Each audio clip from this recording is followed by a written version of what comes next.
Integrity Houston, you ready for the event?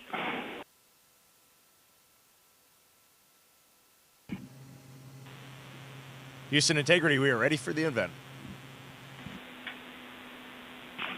ABC News, this is Mission Control Houston. Please call Integrity for a voice check. Integrity, this is Gio Benitez at ABC News. How do you hear me? Outstanding. We have you loud and clear. How about us? I hear you loud and clear, and I truly cannot believe it. You are quite literally on the way to the moon right now and still speaking with us. Tell me, how do you feel? What's going through your mind? I mean, this must be so incredible because have you allowed the weight of the moment to really fit in here? Have you allowed that to happen? Well, first and foremost, we all wanted to give a shout out to our families first because we are pretty far from Earth and we have not gotten to say hi to them yet. But there was a moment about an hour ago where Mission Control Houston reoriented our spacecraft as the sun was setting behind the Earth. And I don't know what we all expected to see in that moment, but you could see the entire globe from pole to pole. You could see Africa, Europe, and if you looked really close, you could see the northern lights. It was the most spectacular moment, and it paused all four of us in our tracks. What has been most surprising to you about this so far?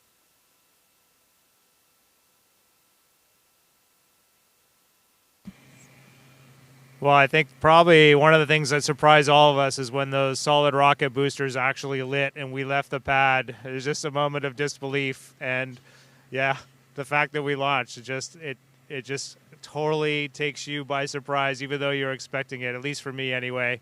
And I just had a huge smile across my face. Did it feel different? Because I can imagine that's such a powerful rocket that must have felt different for you.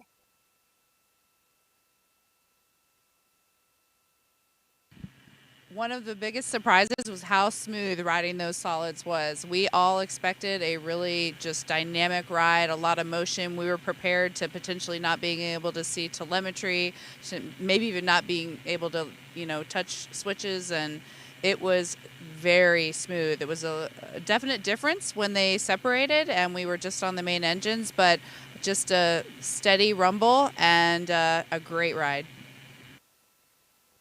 What do you want to tell Americans here at home who are watching this right now? They're quite amazed at the fact that you are speaking to us on the way to the moon right now. What do you want to tell them about this particular mission and why it's so important?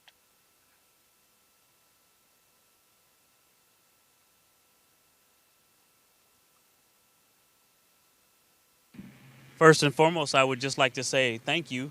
Your support and trust in us has enabled this, and so many people that have worked for so long to make this possible. But also, we're just getting started. We've worked really hard, and even though we were a little surprised to actually launch yesterday, we have a lot of mission left ahead of us. And so I really want to tell them, stay tuned and keep tabs on what's going on. NASA's doing a great job of communicating all the things to come. I can't even tell you how many cheers were there on the ground. I was there watching you all lift off from the Kennedy Space Center, and everyone was so excited, so happy, and that was just incredible. Jeremy, I know this is your first time in space, and you're surrounded by all of these space vets. What's it been like for you that this is your first mission there?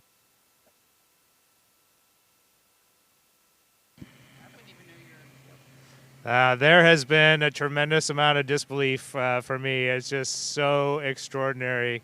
I just kept saying to them yesterday, I really like it up here. I wish I could have got here sooner.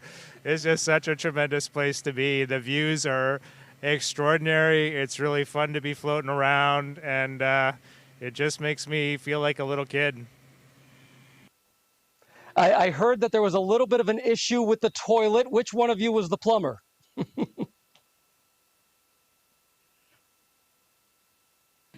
I'll take that one. I'm the space plumber. I'm proud to call myself the space plumber. I like to say that it is probably the most important piece of equipment on board. So we were all breathing a sigh of relief when it turned out to be just fine. It was just an issue, I think, of sitting for a long time and needing a little time to warm up, a priming issue. But we did originally think that there could have been potentially something fouling up the motor, and luckily we are all systems go. Oh, well, I'm sure I could see the faces right there. Y'all are very happy about that. I see that you're very cozy in there. It's tight quarters, but it was also a little chilly, I heard.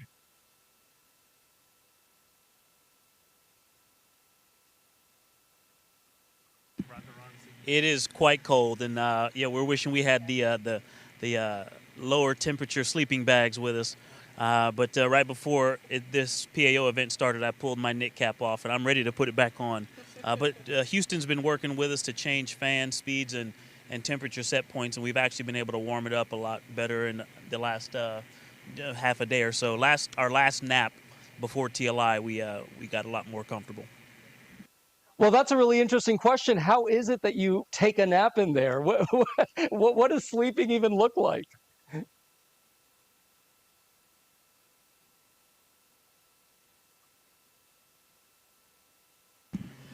Well, let's see. So we've been off the planet for, about 30 hours now, and we've had 2 very short naps. We actually just gathered for our first meal together in space. That is how busy we have been the last day and a half. It has been really an amazing beginning flight plan. But sleeping here is it's actually sort of comical.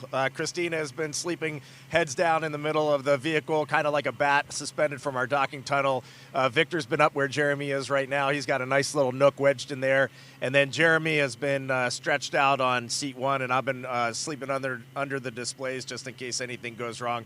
It's more comfortable than you would think, and it's nice. It's nice to sleep in weightlessness again. Every time I was dozing off last night, I had that image that I was tripping off a curb and I was waking myself up. So my body's getting reacclimated. It's been a few years since I've been up here. I've heard it's the best sleep up in space. Do you feel the weight of history knowing that you're going to be traveling farther than any other human?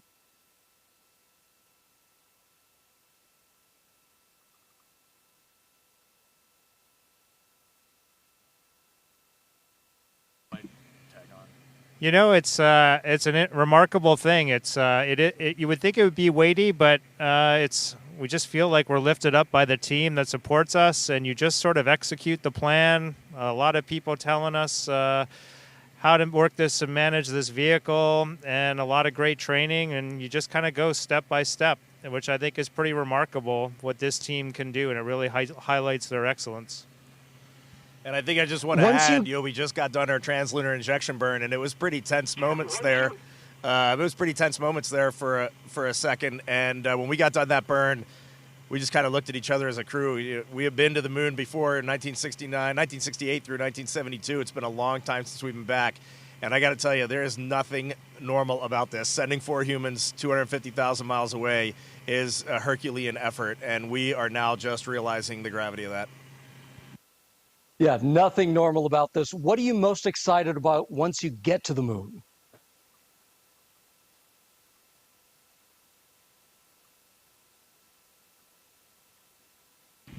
Having just experienced incredible views of planet Earth and seeing the entire planet out the window in one pane, knowing that we're about to have some similar views of the moon in that same way is definitely getting me more excited for it. I knew that that is what we would see, but there's nothing that prepares you for the breathtaking aspect of seeing your home planet both lit up bright as day, and also the moon glow on it at night with the beautiful beam of the sunset, and knowing that we're going to get similar views of the moon. I'm really excited for that. And then, of course, heading home.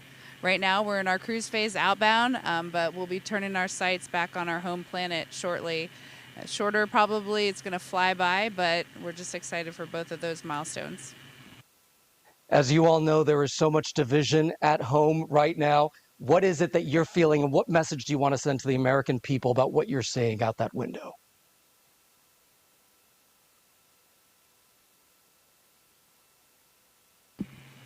Well, the first thing I would say is trust us. You look amazing. You look beautiful.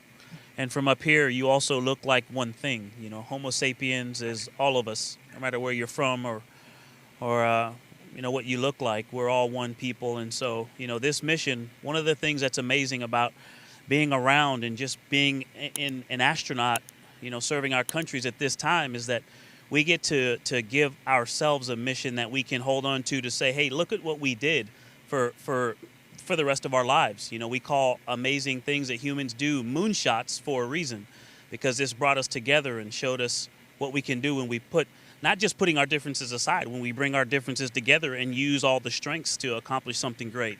And so this mission will give us one of those that we all can remember and hold on to for the rest of our days. And I hope people will tune in and give us a chance. Integrity, what an honor to speak with you. Thank you so much.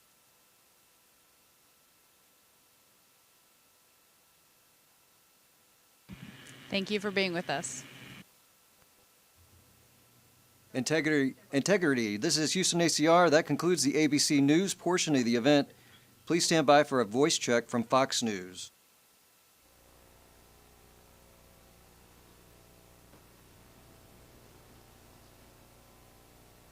910 ready. Integrity, this is Trace Gallagher with Fox News. How do you hear me?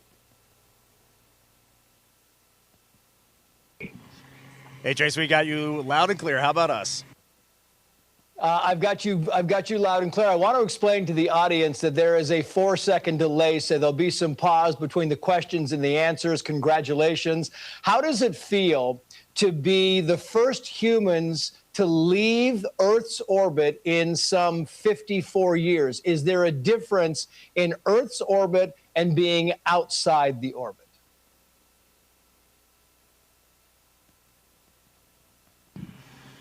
Well, we are still technically in Earth's orbit, although we did just do our translunar injection burn, and so we are definitely 100% on our way to the moon.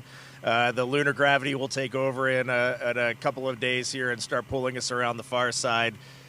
At the end of our translunar injection here about an hour and a half ago, we just really looked at each other, and I know the United States has done this 1968 through 1972, but this is unbelievable that we can put our minds to something and pull it off. This is an unbelievable technical accomplishment. Yeah, I mean, it really is unbelievable to us. We watched this thing. It was just this flawless launch, and it was unbelievable to watch. And what really fascinates me about this is that you, in a few days, will become the first humans to travel the farthest in space, more than anybody else has ever done. It took us a long time to get back here, and now we're about to exceed that. Is that a moment of pride? Is it a moment of history? How do we feel about that?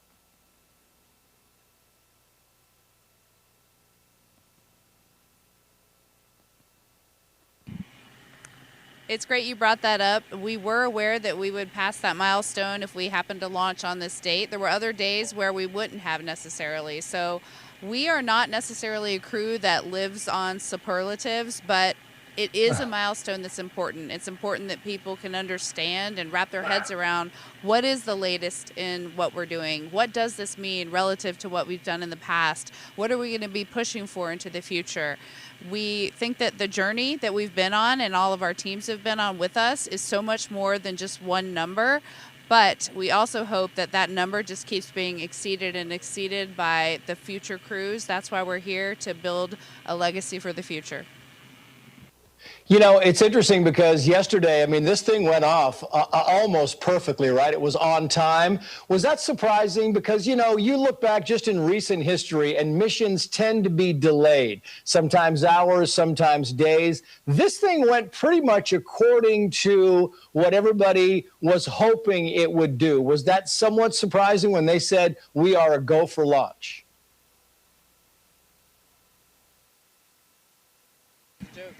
Yes. You know, it was surprising. I think we were, you know, we like to say that we're prepared without having an expectation. But, you know, in the back of your mind, you kind of hope you launch. And then when we got really close, it was like, wait, we're getting ready to go to space. And when those solids lit, you know, it was a ride where you're trying to be professional, but the kid inside of you wants to break out and just hoot and holler. But what I wanted to say about that was, our exploration ground systems team, our launch control team, they have had some time to practice since February and March and really dial in their procedures and learn and grow. And so I just want to give them some credit. It was an example of how hard they've been working lately that we launched. And it even though we didn't get to really watch, but it felt beautiful. Yeah, they should give themselves a big round of applause because it really, I know it felt beautiful. It certainly looked beautiful. Very quickly, Victor Glover, while I have you on the microphone, we are broadcasting across the nation, but we're focused. We're based in Los Angeles. And I thought since you were from Southern California, maybe you'd like to give a shout out to your friends and family here. Oh, well, of course. My mom lives there, my grandparents, all the cousins, aunts, and uncles, and just everybody in California. Thank you for all of the support and the love for all of these years. So many of my career milestones happened in that special place. That will always be home, no matter where the government sends me. You're going with us. How has it been? Yeah, how has it been on board now for your first night? I know you haven't gotten much sleep. They keep waking you up. They kind of send out the songs they are doing. And I hear, Christina, that you are somehow sleeping upside down or face down. Maybe you can explain that to us. Sure. Yes, it has been a great couple of days just learning how to live in Orion. And I would love to give a quick shout out to our families before we keep going on with the questions, just because we haven't had a chance to say hi to them. And it's just so great to have had their support building up to the launch. And we miss you guys already. Living in Orion isn't quite the same as being at home with our families, but yes, some of the exciting things are the burns that we do. They kick off with such an acceleration that most things that you see Velcroed around that aren't actually fastened down all fall down to the floor of Orion.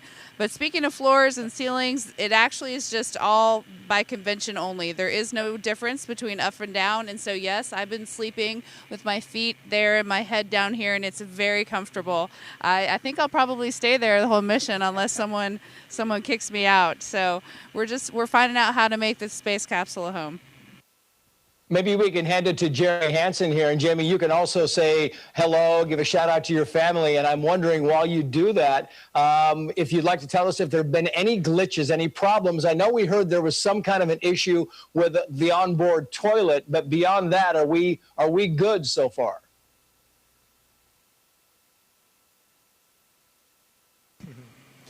Yeah, great to have a chance just to say thanks to my family and missing them, and for the support from Canadians back home. Really appreciate the opportunity to be here and do this. We did have another little surprise today. I mean, the vehicle is in great shape, and we feel like everything's going really smoothly. But on our way to the translunar injection burn inside of 20 minutes, we did get warning message that, emergency message for cabin leak suspected, which grabs your attention because this is right when you're coming through some of the higher density orbits and you might run into something.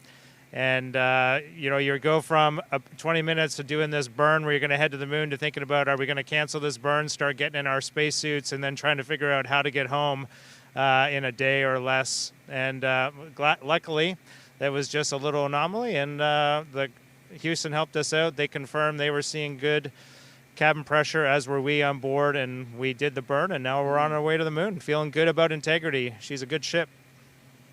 It's going to be fantastic. Reid Wiseman, you are the commander of this mission. Maybe you'd like to give a shout out to your family as well. And I'm wondering, the responsibility, does it weigh heavy on you? Do you feel like, I'm just not going to go to sleep. I'm going to make sure that we do everything we need to do. What is it like to be the commander of something so historic and something that people have been waiting for so long?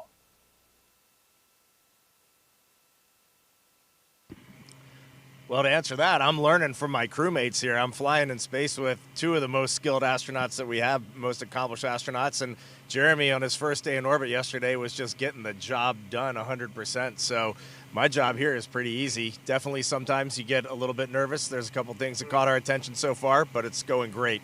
and my job is very easy. I am definitely getting pulled along by my crewmates.